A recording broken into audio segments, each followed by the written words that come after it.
Alright guys, welcome back to F1 News. Big rumours coming out of the Mercedes camp today that while they are confident the W14 is a significant upgrade on last year's version of the car, they're still not 100% sure this philosophy is the way to go, with a plan B backup plan in reserve, a Red Bull Ferrari-esque concept. We're not really sure, just in case the W14 yet again fails to live up to expectations. Very much enjoy your thoughts in the comments below. Hit the like button if you enjoy. Subscribe if you're new as always. Aston Martin update as well. We saw yesterday Lance Stroll injured in some sort of bicycle accident in Spain. I think even today people noticed he was walking out of some sort of hospital leather with a cast on his arm. So I don't know if he's broken anything or whatever, but it could be a longer recovery than just the next couple of days where he was meant to be at pre-season testing in Bahrain. 1 week after that is the Grand Prix weekend. So we'll see if Lance Stroll can compete in that, but it's guarantees that he's not going to be in the car this weekend. Fernando Alonso could, I guess, theoretically do all 3 days. But, you know, I'm pretty sure every day they'll probably do about two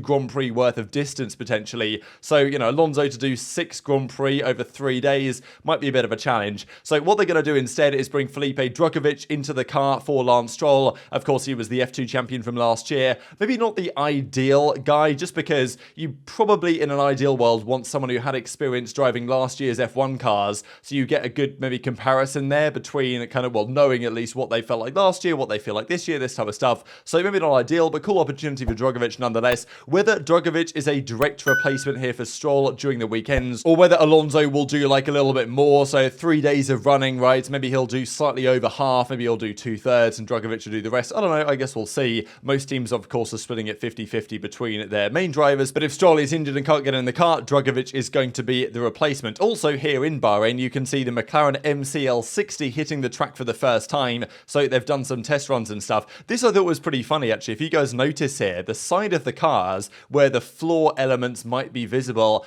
McLaren have blurred them out in the video they put up publicly. I don't exactly know why this is necessary, but they're blurring out the side of the car here. You guys can see that it's clearly blurred, and then when the car gets far enough away, they unblur it. So I don't exactly know why, but yeah, McLaren maybe have some special secret sauce, because the car that we see in the reveal is not necessarily the car that turns up on track in Bahrain. Mercedes have said this year that their car in the reveal is pretty much going to be what's on track in Bahrain. Last year, of course, was a different story for the first Grand Prix compared to their reveal car. But in general, coming out of Mercedes, there's been some cautious optimism and some even, you could argue, pessimism about the state of the W14, how good it's actually going to be, and all the other factors in play. They're obviously confident it's a massive upgrade on last year. We've seen many hints towards that from the Mercedes camp. Whether it's going to be good enough, though, that's the big question, and they've pretty much confirmed that it's not where they want it to be. Now, of course, Mercedes won't be satisfied unless they win every race of the season, so to say they're not satisfied with the car is always a little bit, could be misleading, because if you don't win all 23 races, then you're not going to be satisfied because you feel like you could have won an additional one, I guess. But the indications are that they have more upgrades down the line, and they're going to take an aggressive development approach once they've confirmed this car is where they need it to be. And the issue is they're testing in Bahrain, then they race in Bahrain, so you don't get the great versatility. You know, usually you test in Spain or something and then go to Bahrain, and it gives you at least a couple of circuits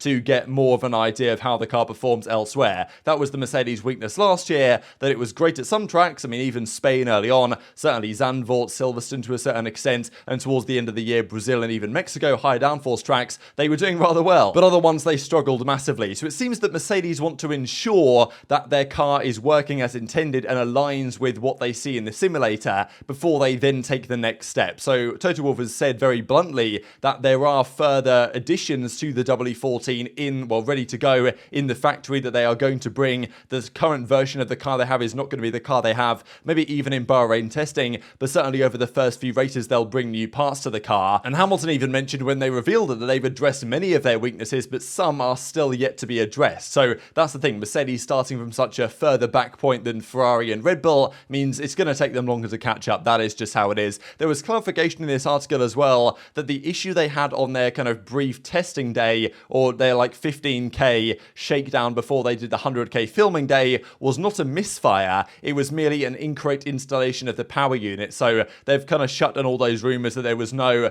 re-emergence of porpoising, there was no potential steering issues, there was no misfire issues with the engine either. Mercedes and certain sources here from Formula Uno say that is not the case, and these are some comments right from Hamilton when they revealed the car that, okay, they've solved some of their issues, they still need to work on other ones, and even Toto Wolff said this is an early version of the side pod. After the first few races, they will change it, and there's more ideas down down the line. However, there might be way more in the tank for Mercedes than just further upgrades down the line, more so a potential plan B. And this is what Ted Kravitz has discussed here, that yes, they're taking this cautious approach to test whether the W14 actually aligns with the simulator, because last year they went all in on their approach. It obviously didn't work, and they really couldn't change it that much. This year they've made a car that they can make changes to. They're preparing to if necessary, and obviously I'm sure they've got an idea of what direction they want to go with development if what they see on track aligns with what they see in the simulator. Rumors say that it probably will, or at least it will to a far greater extent than the W13, but if it doesn't, on the probably 10-15% chance in Mercedes' opinion that it doesn't, then they need a backup plan. And this is what Ted Kravitz mentions today on Sky Sports, that there is an alternative approach here that they're bringing to the party in terms of a plan B option. So I'll just share this clip. I'll probably have to, make it all fuzzy and stuff so I don't get copyrighted. But Ted Kravitz says that from his sources, they've got a plan B in the factory, maybe not built yet, but at least designs that is a more Red Bull Ferrari-esque concept to the side pod, just in case this doesn't work. They're giving their big idea that was a failure last year one more go. But I believe they have a plan B in production, and if they need to, they can go to a plan B, which is the Red Bull or Ferrari style of doing things in the middle of the season. So that's why we're hearing from Mercedes. Too late for a championship. Definitely, yeah. But we've got these rules are what they are for another few years yet, so they've got to get it right at some point.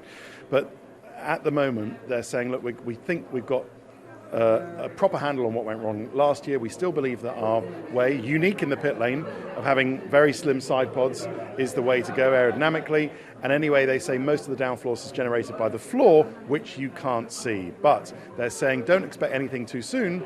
But I think if they went away without 3 or 4 wins in a season, they'd be disappointed. So what do you guys think the chances are of it not working out? Mercedes must be, as I say, 85-90% confident that this is the way to go, and that the floor and other elements of the car maybe were the source of their issues last season rather than the side pod design. But if again it doesn't work out and what they see in the simulator isn't what they see on track, then maybe they will have to come to the realization that, yeah, the side pods are the problem, it's not working, we've got to try and go the Red Bull Ferrari route, because if we don't, we're going to be behind for many years to come. That, of course, is a disaster class situation for Mercedes, having committed to an idea and having to then roll it back. And I don't think they will do that, and I don't think they really think they will have to do that. And rumors are suggesting that the simulator data aligns better with what the car delivers on track already compared to the W13. But nonetheless, if it doesn't work out, the side pods, and again, they're many tenths off where they need to be, then maybe a plan B option is the way to go. And it maybe says something about Mercedes that they're not fully comfortable that this car is going to be